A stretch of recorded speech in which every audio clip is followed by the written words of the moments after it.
Les installations nucléaires iraniennes ont été gravement endommagées. C'est ce que vient d'annoncer le porte-parole du ministère iranien des Affaires étrangères. Et pendant ce temps, Donald Trump parle de destruction totale des sites nucléaires en Iran, assurant que Téhéran ne pourra plus fabriquer de bombes avant longtemps. Mais derrière ces gros titres, il y a une réalité spirituelle plus grande que le monde ignore. Dans Matthieu 24, Jésus a dit « Vous entendrez parler de guerre et de bruit de guerre. Gardez-vous d'être troublés, car il faut que cela arrive. Mais ce ne sera pas encore la fin. » Mais il a aussi dit « Quand vous verrez toutes ces choses, sachez que le Fils de l'homme est proche, à la porte. » Ce que nous voyons aujourd'hui entre l'Iran et Israël n'est pas juste un conflit géopolitique, c'est l'accomplissement de prophéties millénaires. L'Iran, appelé Élam ou Perse dans la Bible, est mentionné dans Ézéchiel 38 comme faisant partie des nations qui s'uniront un jour contre Israël. L'Iran, une puissance chiite, rêve de dominer le Moyen-Orient. Israël, la nation choisie par Dieu, défend sa survie au cœur d'un monde hostile. Et maintenant, des sites nucléaires détruits, des menaces d'escalade, des alliances secrètes. Tout cela annonce, a-t-il l'arrivée de la grande tribulation? Sommes-nous à l'aube de l'enlèvement de l'Église? Et surtout, es-tu prêt pour le retour glorieux de Jésus-Christ? Car la Bible dit dans 1 Thessaloniciens 5, quand les hommes diront « paix et sûreté », alors une ruine soudaine les surprendra. Mon ami,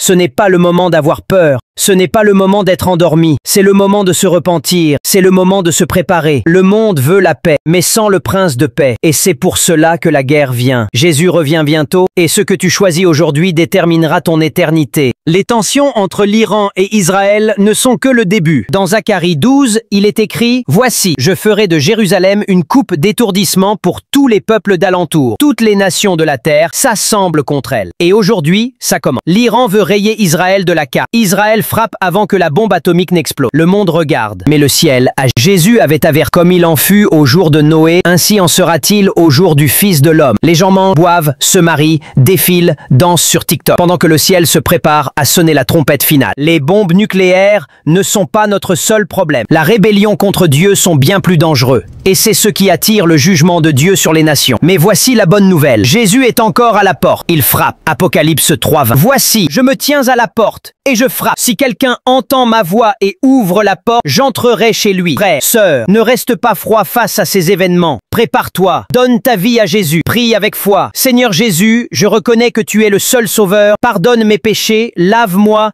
et prépare-moi pour ton retour. Remplis-moi de ton esprit. Je t'appartiens. Amen. Ce n'est pas une guerre entre nations, c'est un combat entre la lumière et les ténèbres, entre le royaume de Dieu et le monde déchu. Mais la fin est déjà écrite. Le roi des rois reviendra sur les nuées, avec puissance et gloire, et tout œil le verra. Jésus revient, sois prêt, veille et prie. Abonne-toi, partage cette vidéo à un maximum de personnes, et rejoins ceux qui veillent pour l'époux. Active la cloche, car ici chaque vidéo est une alerte prophétique avant le grand jour du Seigneur. Le compte à rebours est lancé, le monde tremble, mais l'Église s'élève.